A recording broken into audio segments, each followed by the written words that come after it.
आईना बिनबार पैसे मानू नये सभागृह सुरू असताना।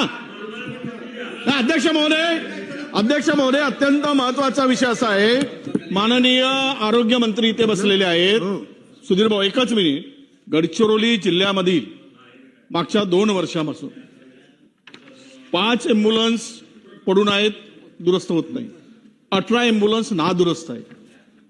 त्या ज्या शोरूम मध्ये जिथे दुरुस्ती होतात त्या सर्व रुग्णवाहिका ज्यावेळेस घ्यायला गेलेत त्यावेळेस त्या शोरूमच्या मालकांनी त्यांना सांगितलं की या दुरुस्त करणार नाही, आमचे थकीत बिल दिले नाहीत, म्हणून त्या एम्ब्युलन्स मधल्या अनेक स्पेअर पार्ट त्यांनी काढून टाकले।